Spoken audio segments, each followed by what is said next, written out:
오늘의 주제는 뭐를 가지고 보느냐 하면 소위 말하는 각도론이라는 관점에서 잠깐 살펴볼까 합니다. 우리 개인이라는 사람은 원래 이런 얘기를 했습니다. 차트가 이렇게 있으면 이거는 이제 가격이고 이것은 시간이니까 시간이 흐를 때마다 가격이 움직이는 것은 항상 1대1로 이렇게 대응된다. 그래서 가격이라는 것은 이런 1대1의 기본적인 속성을 두고 가격이 이렇게 가면 따라 올리는 속성이 있고 이걸 중심으로 따라서 움직이는 힘이 있다. 이것을 이제 각도론이라고 얘기를 했어요. 우리가 시세라는 것을 전반적으로 시세라는 것은 이러한 움직임의 내재 각도에 의존한다라는 것을 전제하고 생각해 봅시다. 전반적으로 내재의 각도를 의미한다라는 것은 무슨 의미냐면 주가가 이렇게 움직이잖아요. 이 안에서 움직이고 있는 이러한 흐름은 그냥 가격의 논리상 움직이고 있는 흐름이고요. 여기에 플러스되는 자발적인 운동, 자동적 운동은 타동적 운동에 자동적 운동이 튀어나가는 것은 이 위에 어디인가 있습니다.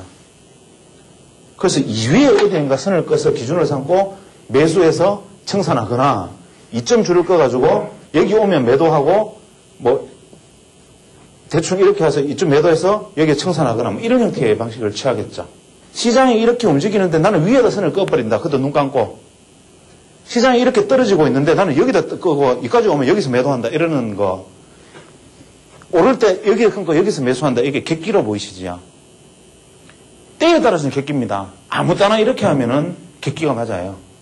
그런데 우리가 소위 말하는 각도론이라는 관점에서 놓고 생각하면 이것이야말로 우리가 살 길입니다. 기본적으로 종목 개별 주식이면 문제가 틀리지만 코스피만 해도 절대적으로 이 내재적으로 따라가야 되는 에너지들이 있습니다.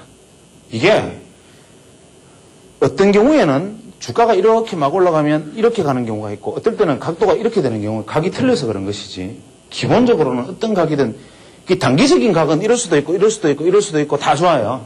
근데 그거를 기간을 에이씨 더 길게 팍 잡아버리면 각도는 점점 내려옵니다. 기간을 아예 몇 년으로 잡아버리면 무조건 각도는 이렇게 오게 돼 있죠. 우리가 자 주가가 이렇게 막 움직였는데 이거를 각도를 끄는 개인식 각도 이론, 소위 말 고전적 각도 이론. 그 다음에 예전에 제가 쓴 그 강의록백에서 청년 사람들 이야기를 들어보면 요거 연결져가지고 요거 각도가 몇 도 이러고 있습니다. 그러면 나는 요거 각도로 얘기할 수도 있고 나는 요 각도로 얘기해도 되는데 요 각도는 왜 요거냐? 라고 물어보면 그냥 그게 뭐 지지선이고 뭐 이렇게 얘기를 하겠죠. 그렇지만 이 전체의 움직임을 반영한 게 왜 아래쪽 선입니까? 그렇진 않잖아요. 이 주가가 움직였던 궤적을 담지를 못하잖아요. 우리가 이동평균선이라는 걸 관점을 생각해봐도 이동평균선이 이런 거 아닙니까? 500원에서 주가가 똑같이 500원이 됐어요. 그죠? 500원에서 출발해서 500원이 됐는데 한 5일 이동평균선 같은 경우는 어떻게 됩니까? 이동평균선이 이렇게 옵니까? 이렇게 온단 말이에요. 이렇게. 쉽게 말하면 주가는 500원에서 500원인데 이동평균선은 이만큼 공간이 있어요. 이동평균선이 중요한 것은 매수 매도가 중요한 게 아니라 그 주식의 궤적을 살아온 역사를 가르쳐주기 때문입니다. 우리가 매매 행태에서 가장 정상적인 1대1의 논리를 반영해 줄 수 있는 각도는 뭐냐 하면 14일 내지 15일 이동평균선입니다. 이 차트 안에서 가격이 움직일 때 소위 말하는 가격은 이렇게 크게 보면 이렇게 움직인다는데 근접하게 맞추면 그렇다 이 말입니다. 그걸 봐줄 수 있는 이동평균선이 대충 한 14개의 이동평균선. 일간으로는 14일이 될 거고 분으로 치면 14분이 될 거고 이런 식의 이 평이 전체적으로 무난하게 맞춰주고 그 안에서 주가는 지가 미친 듯이 왔다가 이렇게 갔다가 할지 몰라도 이 전체 평균으로 보면 이렇게 와주는 것이 코스피에서는 그렇게 가더라는 겁니다. 스몰에서는. 그럼 그 안에서 무엇이 내가 가는 관성 플러스 자본의 힘으로 내가 또 튀어나가는 힘을 반영하느냐. 그것이 바로 여기서 말하는 것이 소위 말하는 이격이라는 것의 기본 개념이 됩니다. 이격이라는 것은 인간의 심리를 그대로 반영하고 있습니다. 시장이 선물이 100포인트에서 갑자기 120포인트가 되면 불안합니다. 너무 많이 오른 거 아니야. 더 사기 싫습니다. 저절로 이격이 줄어듭니다.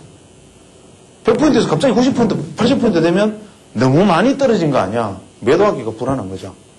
그것은 뭐냐면 이격이 끌어내리는 힘은 상승 추세에서 이격을 벌려서 올라가는 힘은 능동적입니다.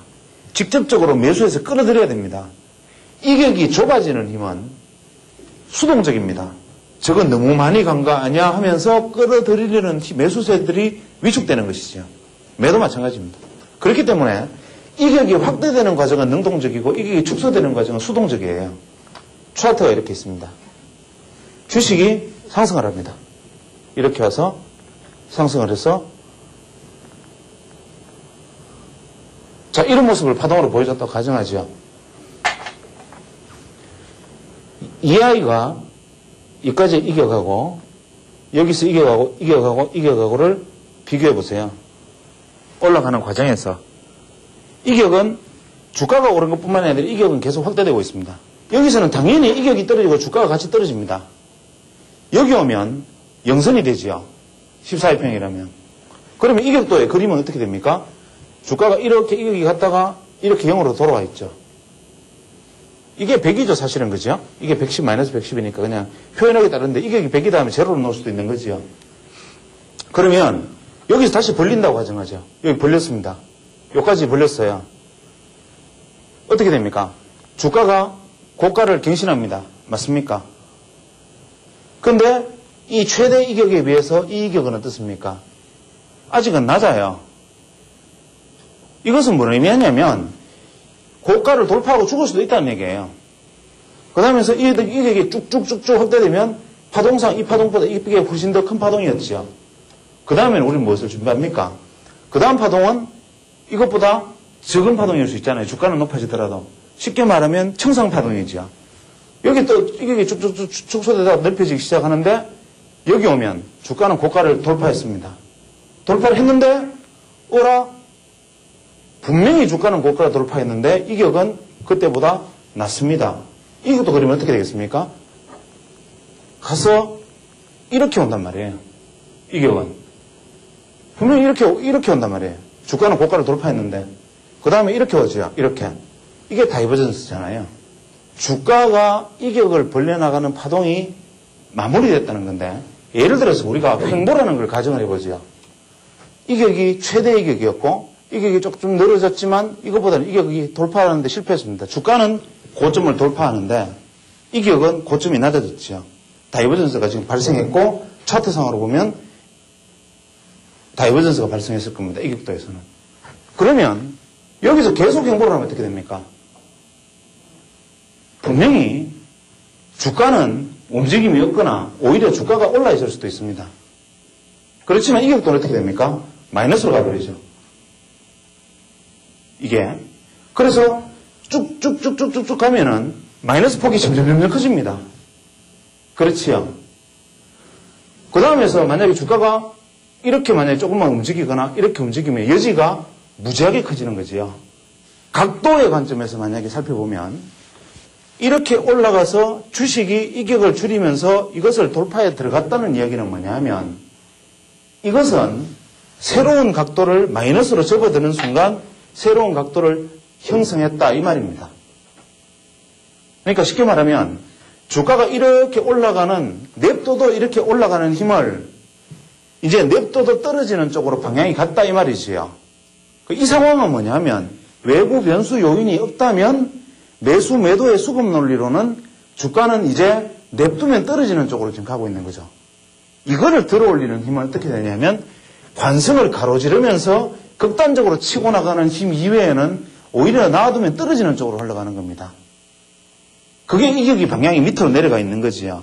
거기서 다시 다이버전스를 또 만들어줘야 역다이버전스를 또 만들어줘야 이제는 또 가만 냅둬도 올라가는 방향성의 힘은 환경이 조성되어 있다 이 말입니다.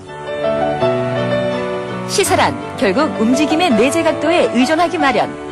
이격처럼 투자자의 심리를 명확하게 드러내는 것도 없는 만큼 이격을 예의주시하면 투자의 맥을 찾을 수 있다. 시골이사 고고 대구편 마지막 강의 다이버전스의 원리.